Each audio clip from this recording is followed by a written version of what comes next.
Hello friends, स्वागत है आप लोग का एनसीईआरटी जोन में। आज से हम स्टार्ट कर दिए हैं इंडियन पॉलिटी एंड कॉन्स्टिट्यूशन, जो कि लुसेंट जनरल नॉलेज वाले पार्ट से हम कर रहे हैं। लुसेंट के जनरल नॉलेज से कर रहे हैं और आपको एक एक चीज़ समझाऊंगा, मैं कॉन्सेप्ट क्लियर करूंगा। भले ही क्योंकि जो टेक्स्ट में यूज करा लुसेंट का, लेकिन समझाते वक्त मैं आपको, आप अगर ज्योग्राफी देखे होइएगा या फिजिक्स देखे होइएगा, तो मैं ट्राई करता हूँ कि समझाने का जितना जितना ज़्यादा से ज़्यादा चीज़ आपको क्लियर करा सकूँ। हिस्ट्री में मैं लिंकेज इस्टेब्लिश करने का ट्राई करता हूँ ताकि आपको समझाया जा सके, याद करना नहीं पड़े। क्योंकि अगर मैं भी सिंपल बताऊँगा जो दिया है तो फिर कोई फ़ायदा ही नहीं है, आप किताब से ही देख लो। क्लियर है? तो इस वीडियो में हम डिस्कस करेंगे। देखो, पॉलिटिकल साइंस में 40 to 45 चैप्टर है लुसेंट में जो कि दिया हुआ है, और ठीक ठाक दिया हुआ है। तो इसमें कुछ चैप्टर तो बहुत छोटे हैं कि एक वीडियो में 2-3 चैप्टर आ जाएगा, लेकिन कुछ चैप्टर जो कि है थोड़े लेंदी है, तो उसमें एक चैप्टर में 2-3 वीडियो लगेगा, तो ऑलमोस्ट 50 वीडियो तो हो ही जाएगा। तो 50 वीडियो यानी 25 डेज। क्यों मैं बोल रहा हूँ? क्योंकि आपका जो मेडाइवल हिस्ट्री अभी चल रहा है वो ख़त्म हो जाएगा 2 दिन में।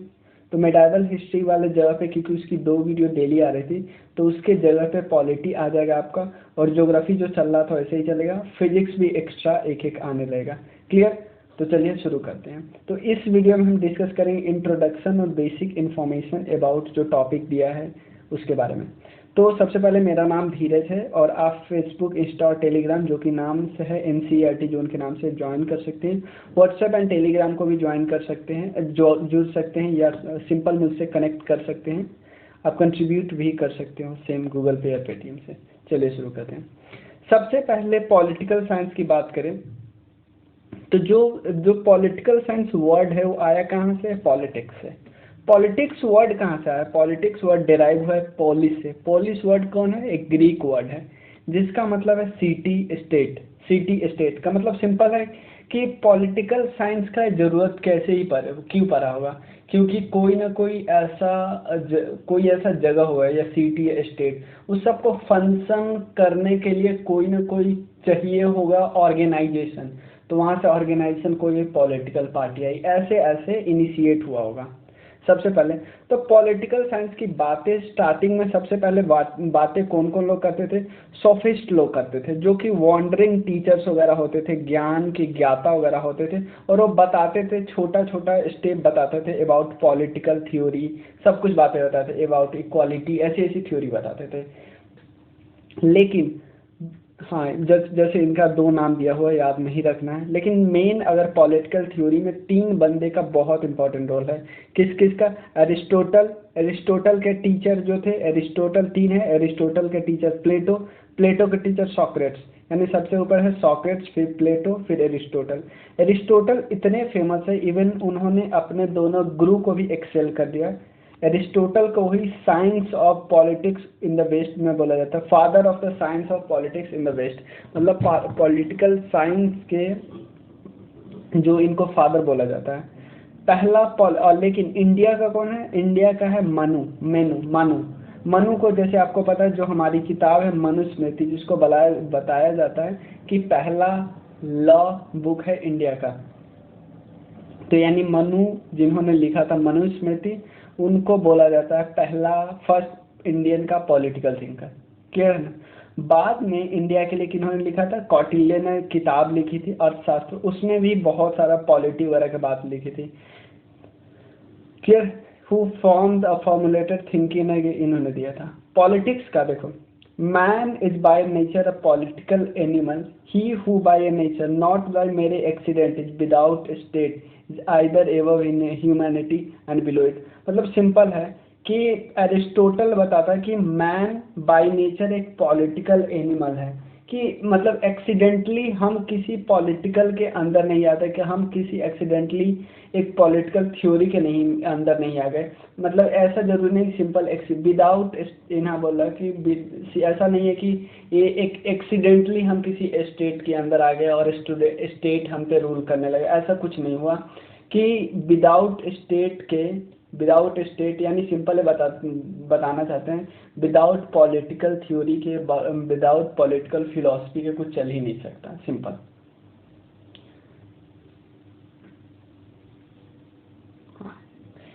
अब बात करते हैं इंडिया की, तो इंडिया का नाम हम बोलते हैं रिपब्लिक ऑफ इंडिया। तो रिपब्लिक का सिंपल मतलब होता है, रिपब्लिक वर्ड आपको पता है हमारे प्रियम्बल में दिया है। हमारे प्रियम्बल में जो फीचर्स दिए हैं जैसे sovereign, socialist, democratic Republic, sovereign, socialist, secular, democratic Republic, जो 5 वर्ड दिया है हमारे फीचर्स जो हमारे प्रियम्बल में दिए हुए हैं, तो उसमें से रिपब्लिक, रिपब्लिक का सिंपल मतलब है जो हेड ऑफ द स्टेट है। हेड ऑफ द स्टेट का मतलब हमारे सबसे इंडिया के सबसे ऊपर वाले पद पे कौन है? प्रेसिडेंट। प्रेसिडेंट का क्या होगा? चुनाव होगा। प्रेसिडेंट कोई ऑटोक्रेट नहीं होगा, ध्यान देना, प्रेसिडेंट कोई ऑटोक्रेट नहीं हुआ, प्रेसिडेंट का चुनाव हुआ। India union of state is a sovereign, socialist, secular, democratic Republic है। पार्लियामेंट्री सिस्टम है गवर्नमेंट का, पार्लियामेंट्री सिस्टम है, 2 हाउस है पार्लियामेंट में, राज्यसभा, लोकसभा। क्लियर है? लोकसभा में चुनाव होता है, पब्लिक वोट देती है। राज्यसभा के लोग डायरेक्ट आते हैं स्टेट से। Republic is govern in terms of the constitution. Republic आपको पता है क्यों, कैसे रिपब्लिक हम है? क्योंकि हमारे जो हेड ऑफ स्टेट है उनका चुनाव होता है, उनका इलेक्शन होता है। क्लियर है? वो अलग बात है कि हम डायरेक्ट चुनते नहीं है, लेकिन हम जिनको चुनते हैं वो सब मिलकर प्रेसिडेंट को चुनते हैं। क्लियर है ना? जो हमारा कंस्टिट्यूएंट असेंबली है वो बैठा था 26 नवंबर 1949 के फॉर कॉन्स्टिट्यूशन मेकिंग प्रोसेस। और जब कॉन्स्टिट्यूशन हमारा तैयार कब हो गया? तैयार तो हो गया 26 नवंबर 1949 को, लेकिन फॉर्म में कब आएगा? 26 जनवरी 1950 को। कॉन्स्टिट्यूशन बताती है कि हमारी सरकार, हमारी जो गवर्नमेंट होगी वो पार्लियामेंट्री फॉर्म होगी और फेडरल इन स्ट्रक्चर। फेडरल स्ट्रक्चर का मतलब है कि पावर डिवाइडेड होगा सेंटर और स्टेट में, इवन अगर थर्ड टायर की बात करें उसमें भी। एक बात यहाँ पे लिखी है, आर्टिकल 74(1) में लिखा गया है कि ध्यान देना कि प्रेसिडेंट सब कुछ करेंगे, ध्यान देना, प्रेसिडेंट सब कुछ करेंगे, लेकिन प्रेसिडेंट एड एंड एडवाइस पे काम करेंगे। किसके? काउंसिल ऑफ मिनिस्टर के। काउंसिल ऑफ मिनिस्टर जिसके हेड होते हैं प्राइम मिनिस्टर, उनके एड एंड एडवाइस पे काम करेंगे प्रेसिडेंट। क्लियर है ना? तो इसका मतलब हम सिंपल बता सकते हैं कि रियल पावर किसके हाथ में है? काउंसिल ऑफ मिनिस्टर के हाथ में, जिसके हेड प्रेसिडेंट प्राइम मिनिस्टर है। यानी इसीलिए हम इसको बोलते हैं डी ज्यूरे रूलर कौन सा है? प्रेसिडेंट। और डी फैक्टो, फैक्टो का मतलब इन रियलिटी में प्राइम मिनिस्टर रूलर है और प्राइम मिनिस्टर के साथ उनके council of minister. Council of minister collectively responsible होते हैं हाउस ऑफ द पीपल के, लोकसभा के, क्योंकि लोकसभा के ही बंदे होते हैं। लोकसभा में कोई चुना के जाता है, उसी में से मिनिस्टर बनते हैं। क्लियर ना? तो लोकसभा के प्रति ही रिस्पॉन्सिबल होते हैं, कलेक्टिवली रिस्पॉन्सिबल। इन सबको डिटेल में हम पार्लियामेंट वाले चैप्टर में डिस्कस करेंगे। इसी तरह गवर्नर, देखो जिस तरह प्रेसिडेंट इंडिया के हेड ऑफ स्टेट होते हैं, उसी तरह गवर्नर कहाँ के होते हैं? स्टेट के हेड ऑफ द एग्जीक्यूटिव होते हैं। लेकिन वो भी एड एंड एडवाइस पे काम करते हैं। किसके? काउंसिल ऑफ मिनिस्टर के। काउंसिल ऑफ मिनिस्टर किसके? स्टेट के। स्टेट काउंसिल ऑफ मिनिस्टर, जिसके हेड होते हैं चीफ मिनिस्टर। सिंपल ये भी मैं बता चुका हूँ।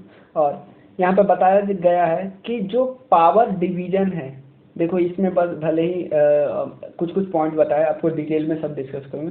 पावर जो डिवाइड किया गया है 7 शेड्यूल में, अलग अलग लिस्ट में, 3 लिस्ट है। सेंटर, एक है यूनियन लिस्ट जिसपे यूनियन गवर्नमेंट कानून बनाएगी, सेंट्रल गवर्नमेंट। दूसरा है कंकरेंट लिस्ट, थर्ड है स्टेट लिस्ट। तो जो, और इसके अलावा एक और है कि अगर इन लिस्ट के अलावा कोई काम आ जाए तो कौन काम बनाएगा? जैसे डिजास्टर मैनेजमेंट पे कानून बनाना था, तो डिजास्टर मैनेजमेंट पे किसने कानून बनाया? पार्लियामेंट बनाया, क्योंकि ऐसा कोई सब्जेक्ट दिया ही नहीं था उस पर कॉन्स्टिट्यूशन, ओरिजिनल कॉन्स्टिट्यूशन में। क्लियर? अब बात करते हैं कुछ फैक्ट्स का कि कंट्री का नाम क्या है? रिपब्लिक ऑफ इंडिया, या हम भारत गणराज्य बोलते हैं, और भी अलग अलग नाम है। गवर्नमेंट का टाइप कैसे है, क्या क्या है? यानी ये सिंपल है, प्रियम्बल्स के features, sovereign, socialist, secular, democratic, Republic, जिसके साथ हमारा पार्लियामेंट्री सिस्टम होना चाहिए। कैपिटल कहाँ पे है? न्यू दिल्ली। और new Delhi national capital region है। और ये इसमें एक असेंबली भी है, स्टेट लेजिस्लेटिव असेंबली भी है। और एक पहले यूनियन टेरिटरी था 1991 में, 1991 के एक कॉन्स्टिट्यूशनल अमेंडमेंट किया गया, 69 कॉन्स्टिट्यूशनल अमेंडमेंट, जिसके बाद इसको एक यूटी से स्टेट का दर्जा दिया गया। मतलब ऐसा यूटी बना दिया जाएगा जिसमें चुनाव हो, जिसमें स्टेट लेजिस्लेटिव असेंबली हो, और जिसके पहले एक इसके जो हेड थे एक एडमिनिस्ट्रेटर होते थे, लेकिन इसके हेड को बना दिया गया लेफ्टिनेंट गवर्नर। ठीक है ना। Capital new Delhi. Administrative division कैसे, 28 स्टेट है, 8 स्टेट है और 8 यूटी है। आपको पता है क्योंकि जब जम्मू एंड कश्मीर 2 यूटीज में डिवाइड हुआ था तो 9 यूटी हो गया था, लेकिन उसके कुछ समय बाद दमन एंड दीव एंड दादर और नगर हवेली इन दोनों को एक साथ मिला दिया गया। ये दोनों गुजरात के अलग अलग कोस्ट पे, आप देख लेना। इंडिपेंडेंस कब मिला हमको, 15 अगस्त 1947 को ब्रिटिश के रूल से। उसके बाद कॉन्स्टिट्यूशन हमारा फोर्स में आया 26 जनवरी 1950 को। लीगल सिस्टम क्या है, the constitution of India is a fountain source है, मतलब यही लीगल सिस्टम की हम सबको काम करना सीधा सीधा कॉन्स्टिट्यूशन के बेसिस पे और किसी के बेसिस पे नहीं। एग्जीक्यूटिव ब्रांच कौन है, एग्जीक्यूटिव ब्रांच के सबसे हेड होते हैं प्रेसिडेंट, मतलब कुछ भी हम डिसीजन लेता है ना प्रेसिडेंट के नाम से ही जाता है। लेकिन प्रेसिडेंट किसके एड एंड एडवाइस पे काम करते हैं, काउंसिल ऑफ मिनिस्टर के, जिसके हेड होते हैं प्राइम मिनिस्टर। और एक होता है कैबिनेट।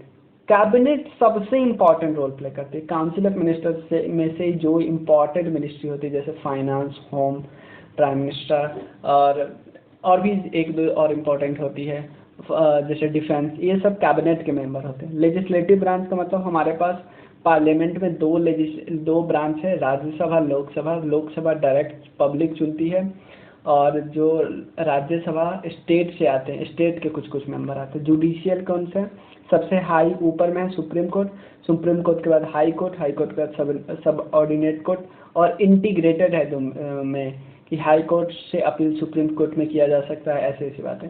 फ्लैग के डिस्क्रिप्शन में, फ्लैग में ट्राई कलर है, आपको पता ही है, और जो केसरिया है वो टॉप पे, जिसको हम डीप सैफ्रॉन कलर बोलते हैं, व्हाइट बीच में है और डार्क ग्रीन बॉटम में है, और इक्वल प्रोपोर्शन में है, कि मतलब ऐसा नहीं कि कुछ ज़्यादा डीप सैफ्रॉन ज़्यादा, केसरिया ज़्यादा, ऐसा नहीं, सब इक्वल प्रोपोर्शन में ऐसे।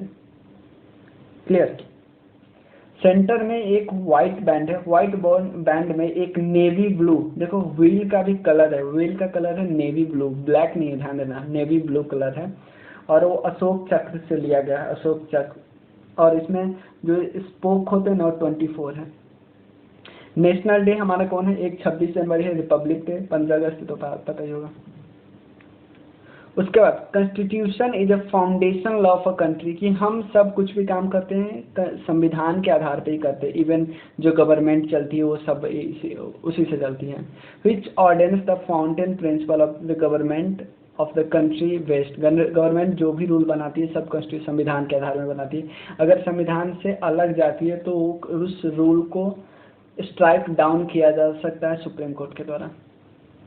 It lays down the framework and principal function of the various organ of the government, वही बताया कि किस गवर्नमेंट के किस ऑर्गन को क्या काम करना चाहिए, और गवर्नमेंट और सिटीजन के बीच जो कोऑर्डिनेशन कैसे इस्टेब्लिश होगा, और with the exception of United Kingdom almost all democratic country process written democracy. यहाँ पे बताया कि सिर्फ यूनाइटेड किंगडम को छोड़कर और भी कुछ कंट्री होगी जिन इनके अलावा सबका रिटन कॉन्स्टिट्यूशन है।